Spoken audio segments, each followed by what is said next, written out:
دەسەڵاتی بزوتنەوەی کوردایەتی ڕاستەکەی لە زیاتر لە 30 ساڵی ڕابردووە ئەگەر مەقایسەیەک ئەگەر زۆر بە کورتی لەسەر لەبارەی وەزعەتی ژنانەوە تەماشای بکەین بێجگە لە سوکایەتی و کوشتن و توندوتیژی بە بەهانەی شەرەف و کەرامەتەوە یاخود بەکارهێنانی ژنان وەکو دەستگایەکی بازرگانی سێکسی بەکار هاتووە و لە هەمان کاتە لە چەند ساڵی ڕابردووە بزوتنەوەی کوردایەتی منبەرەکانی ئازاد کردووە ئازادی کردووە بۆ بڵاوکردنەوەی بیری کۆنەپەرستی و لە هەمان کاتە لە ڕێگەی ئیسلامەکانە و ئیسلامی سیاسی ئەم منبەرەی ئازاد کرد بۆ ئەوانە بۆ ڕاکێشانی مناڵان بۆ حیجاب پۆشین ئەمانە بەڕاستی ئەگەر مەسەن کورتەیەک لەسەرەوەی کە وەزعەتی ژنان لە چەند ساڵی ڕابردووە چۆنی بۆ ئاوە ئەمە طبعا لە هەمان کاتیشە ژنان ناچار کراون بەوەی کە ناچار کران بەوەی لە هەنێک کاتە بە کوشتن بە سوتاندنی خۆیان نازانم بەوەی کە خنکاندنی خۆیان لە ماڵەکانە کە چەند نمونەمان هەیە بەداخەوە لەوارەیەوە کە چەندین کچی لاو لە ماڵەکەی خۆیانە بەپەت خۆی خنکاند و خۆی هەڵواسیەوە کە ئەمانە بە بڕای من نەتیجەی چەند ساڵی ڕابردووی دەسەڵاتی کوردایەتیە ئەمانە و زۆر بابەتی تریش لەوەی کە تاوانکاریەکی زۆر کراوە بەرامبەر بە ژنان ئەمانە بەڕاستی تاوانێکی زۆر گەورەیە کە لە کاتێکیشە تاوان باران نەک سزا نادرێن بەڵکو زۆر ئازادانە ئەسوڕێنەوە و هەنێک کاتیش زۆر بە ڕاشکاوی زۆر بەوەی کە ئالەساس دیفاع لە شەرەف و کەرامەتی خێزانەکەی کردووە لەوەی کە خێزانەکەی لەکەدار نەبێت زۆر بە ئازادی باسی کرد کە کچەکەی خۆی کوشتەوە یاخود کە ژنەکەی کوشت و یاخود کە بە هەر حاڵ کەسێک لە ئەندامانی خێزانەکەی پیاوە بێ کوڕ بێ مێردەکەی بێ کە ژنەکەی خۆی گشتووە کە ئەمانە دیاردەیەکی بێ ئەندازە قێزەون کە لە چەندین ساڵی ڕابردووە کوردستانی گرتوۆتەوە و کە ژنان بوونەتە قوربانی یەکەمی ئەو کۆمەلگایە. ئێستا گەر بێنە سەر مەسەلەی هەڵبژاردننی پرسیارەکەی ئێوە پێشێک کە بینە سەر ئەمێ پرسم کە ئەم دۆخەی ژنان لە ماوەی ڕابردوودا کە ئەم باستان کردووە پەیوەندی بە پەرلەمان و هەڵبژاردنەکانەوە هەیە ئەکرێ بۆ نمونە پەرلەمان بەکەم تەرخەم تەماشا بکرێ بەرامبەر ئەم دۆخە بە بڕای من پەرلەمان لە کوردستانە هەر نییە ئەگەر قسە لەسەر پەرلەمانە کام پەرلەمانێکە خودی ئەندامانی پەرلەمان سوکایەتیان پێکرێ ژنەکان ئەسڵ ئیجازەی قسەکردنیان نییە بە بڕام پەرلەمانێکی دیکتاتۆریە وەکو کارتۆنێک دانرا وەکو ئەوەی کە لە هەموو تەواوی دنیاە پەرلەمان و قاوانینەکانی هەیە بۆیە پەرلەمانیش بە بڕام وجودێکی نیە بۆی کە بتوانێت لە پەرلەمانە قسە لەسەر مافەکانی ژنان بکەیت نەک ناکرێت ئەسڵەن سوکایەتی بە ئەندامانی پەرلەمانی ژن ئەکرێتەوەیە ئەگەم ملاحەزە بکە ئێستا مەسەن لە کاتی ئەم هەڵبژاردنانەیە تەسەور کە لەم کاتەیە بە پێی یاسای باری کەسێتی لە عێراقا کە ئومێدەوارم بە هەوڵ و تێکۆشانی ژنان و ئینسان ئازادی خوازەکان ئەم قانونە سەر نەگرێت لە کاتی ئەم هەڵبژاردنەیە یاسای باری کەسێتی ئەیەوێت کچانی 9 ساڵ بە شوبن کچانی 9 ساڵ دەزرێژ سێکسیان بکرێتە سەر بۆیە بەڕاستی ئەمە لەم کاتەیە هاتووە کە هیچ کەسێک لە هیچ کەسێک لە حیزب دەسەڵاتدارەکان فزەیان لێوە نایەت ئەسەن نەک قسە ناکەن بەڵکو کۆمەکیشیانەکەن ئەمانە بە جۆرێک هەر ئەوانەی کە ئیدعا بۆ ئەوانە ئەکەن هەر ئێستا بانگاواتی ژنانەکەن ئەکەن کە بۆی کە بێن بۆ دەنگان بۆیە بە بڕام پەرلەمان شتێک نێکە ناوی پەرلەمان بێت تاکو بتوانیت قسە لەسەر مافەکانی ژنان بکەیت. ئەی سەبارەت بەوەی کە ئەم جارەیان هەوڵدراوە زیاتر ژنان بەرجەستە بکرێتەوە و بانگەشەی دەنگدانیان بۆ بکرێت ئەمەش طبعا ئەتوانم بڵێم بە بڕای من ئەمە جۆرێک لەوەی کە ئەیانەوێت بە جۆرێک کە احترام بۆ ژنان قایلن احترامی ژنانیان بە تایبەتی گرتووە لە کاتی کە ئەیانەوێت بە هەزار ئەملاولا وەسائلی جۆرا و جۆر کە بیانەوێت ژنان کێشکەن بۆ پەرلەمان ئەمە تەنها ئەوەیە کە ئەیان اعتیبار بەوە بن کە خۆی لە کاتێکە بڕای من سوکایەتێکی بێ ئەندازە بە ژنانەکە لەم کاتانەیە ئەکەنە ژنا کەی بۆ ئەوان کە دیفاع لە مافەکانی ژام کەی بوون ئەوانەی کە قسە لەسەر مەسائلی ژام کەی بوون ئەوانەی کە توانیوانە لانی کەمی یەکسانی و ئازادی بۆ ژنانی کوردستان بەرقەرار بکەن بۆیە تەبلیغکردن بۆ ئەوەی کە ژنان بێنە مەیدان دەنگمەن تەنها بە ئیسفادەیەک بۆ خۆیان و نەبێت شتێکی تر لەو بارەیەوە نییە. پرسیاری بینەر سەبارەت بەوەی کە ئەو ژنانی دەچنە پەرلەمان دەتوانن نوێنەرایەتی ژنان بکەن ئەگەر چی قسەی ئێوە بەگشتی لەسەر پەرلەمان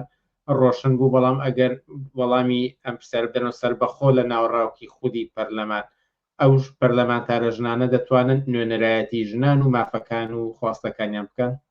بە بڕوای من بە یەک جار بڵێم نەخێر ناتوانن ئەمانە نوێنەری ژنان نین. نوێنەری ژنان ژنانی ئازادی خوازن، نوێنەری ژنان ژنانێکن کە سوکاتی قبول نەکەن. ئەم ژنانە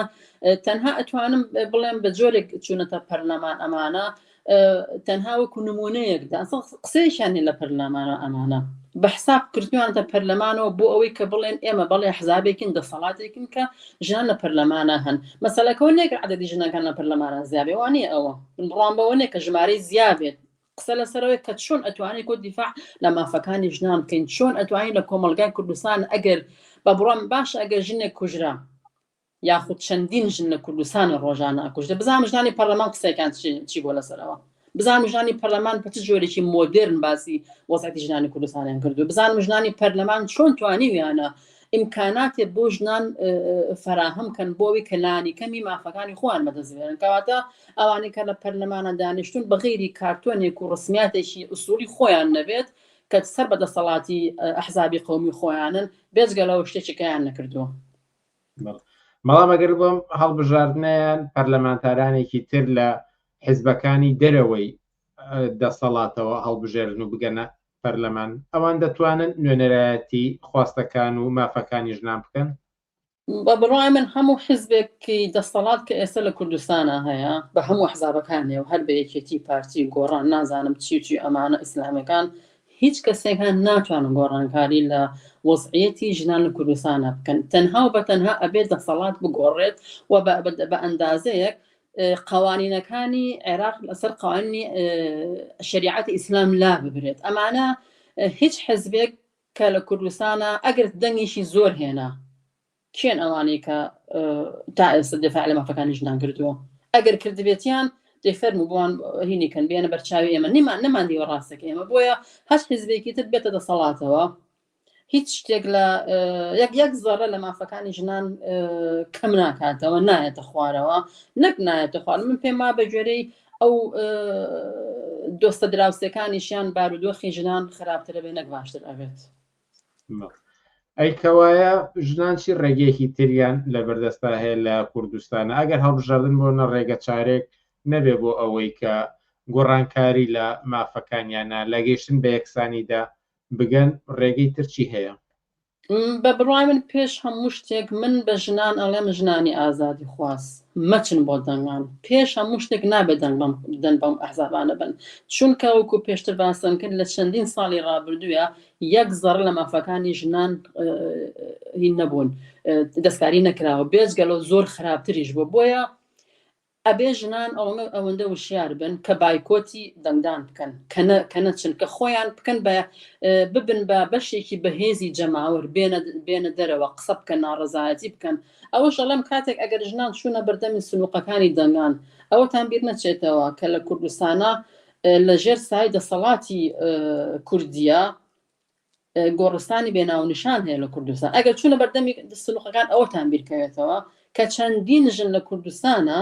بە بەهانەی شەرەف و ناموس کوژراون سوکاتیان پێکردووە ڕۆژانە پێیان ئەکرێت ئەبێ ئەوەتان بیرکەوێتەوە کاتێک کە ئەچنە بەردەمی سنووقەکانی دەنگانەوە بزان کە ئەگەر یاسای باری کەسێتی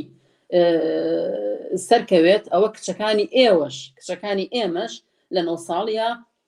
دەزرێژیانەکەنە سەر و بە شویانەیەن و ئەیانکەنە ناو چواردیوارێک و خەریکی ماڵ و مناڵ ئەبن و لە هەموو خۆشەکانی ژیانی خۆیان بێبەری ئەبن. بۆ ئەڵێم ئەگەر ئەچنە بەردەمی سنووقەکانەوە بزانن کە ئەمە سوکایەتێ بە ژنان ئەکرێت بە هەم بە تەواوی کۆمەلگا ئەکرێت ئەیانەوێ نیوەی کۆمەلگا بخەنە ماڵیانە ئەگەن بە دەنگان نیوەی کۆمەلگا دەسەڵاتی خۆیان بەدەستبێنن. بۆیە ڕێگا چارە بۆ ئەوەی کە ئەگەر بمانەوێت ئێمە ئەم دەسەڵاتە لە بینبەری ناخود یاخود بمانەوێت لە جێگەی ئەما شتێکی تردا بنین تەنها ئەوێ ژنان بێنە مەیدان شان بەشانی پیاوانی ئازادی خواز یەکسانی خواز ڕیزی یەکورتی خۆیان دروستکەن ڕێکخراوی خۆمان دروستکەین. ئێمە نابێت هیچ حیزبێک و هیچ لایەنێ مداخەلە دەخالەت لە بارودۆخی ژنانە بکە ئەبێ ژنان خۆیان بێنە مەیدان وەکوتم ببن بە هێزێکی جەماوەری یەکگرتوو بە قووەت ئازا چاونەترس ڕەچەشکێن بێنە دەرەوە ئەو کاتە ئەتوانی مافەکانی خۆیان بەدەستبێنین. ئەگەر قسێک ما بێت سەبارەت بە هەڵبژاردن لە دیدی ژنانی کوردستانە و لە گفتوگۆکەماندا نەهات بێت و بتانەوێ ئاماژە پێ بدەن فەرمون بە کورتی. تەنها من دووبارە بانگەوازی ژنانەکەم کە نەچن بۆ دەنگانەکان نەچنە بەردەمی سنووقی دەنگان ئەو سنووقەی کە دەنگی پێێنەوەی کە وەرەخی دەنگانە خێنناوە دڵنیا بنەوەی کە سبێنێ زنجیرەکانی قاچتان دوو بەرابەر ئەبێ ڕێگەتان لێ ئەگیرێت بیرتان کەوێتەوە کە ژنان پلەدون بە پلەدوودا ئەنێ ئێمە لە کوردستانە بۆیە هەر ئەو ئەحزابانەی کە دەسەڵاتان ئەمڕۆ کە ئەیانەوێت تۆ ڕاکێشن بۆ دەگەن ئەیانێ بە هێزی تۆ هێزی خۆیان بە قووەتکەن دڵنیا بە لەوەی کە سبێنێ بەردبارانت ئەکەن سوکایەتیت پێ ئەکەن گۆڕستانەکان گەورەتر ئەکەن بۆ ژنان پلەدووتان ئەکەن لە ماڵۆنداتان ئەنێن ڕێگەتان پێنایەن بچنەکات ئەتانکەن بە بازرگانەیەکی سێکسی بۆ دەوڵەمەند و پارەدار و مەسئولەکانی دەسەڵاتی کوردایەتی. بۆیە من دووبارە بانگەواز دەکەم کە نەچن بۆ دەنگانێکی قێزەونە دەنگانەکە تەنها بۆ دەسەڵاتی کوردایەتی خۆیەتی بۆ شتێکی تر نیە بەرامبەر چکە دەنگان یەک زەڕە لە ئازادەکانی ژنان ناگۆڕێت نەک نایگۆڕێت بەڵکو زیاتر و خراپتریشی ئەکات.